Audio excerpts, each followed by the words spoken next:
La mairie de Golfe 2 renforce sa lutte contre l'insalubrité. Dans cette optique, le maire Nokafou a remis ce mercredi 5 mars 2025 des poubelles aux écoles publiques de sa commune. Cette cérémonie a été effectuée à l'école primaire Aniko Palako. Un geste salué par le directeur de l'établissement qui a promis d'en faire bon usage dans l'esprit de la vision municipale. C'est important parce que c'est le problème qui mine notre école. Nous avons eu pendant des années des difficultés pour évacuer nos dossiers toxiques. Et si aujourd'hui on a eu l'occasion d'avoir ces poubelles, c'est une bonne chose. Donc nous lui en disons merci. Impression de joie et de satisfaction. Parce que si le problème persiste, on ne saura quoi faire. On risque d'avoir des cas de maladie dans l'établissement. Et si aujourd'hui le problème est résolu, on est satisfait.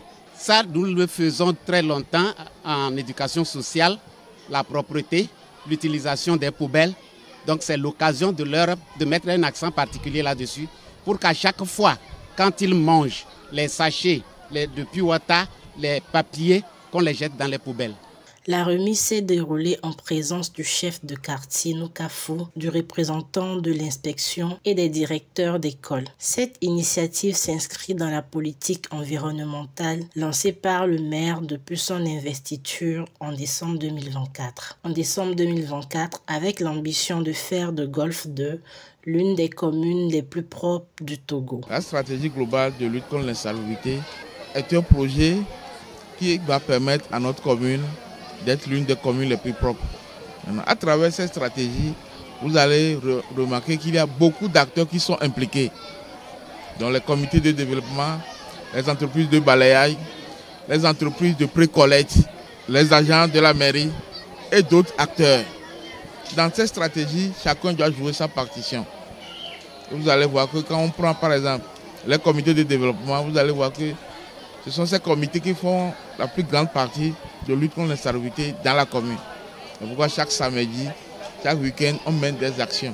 Tous les acteurs travaillent en synergie pour que ce projet soit vraiment efficace. Au total, 5 établissements publics ont bénéficié de ces équipements destinés à encourager les élèves à étudier dans un cadre sain et ordonné.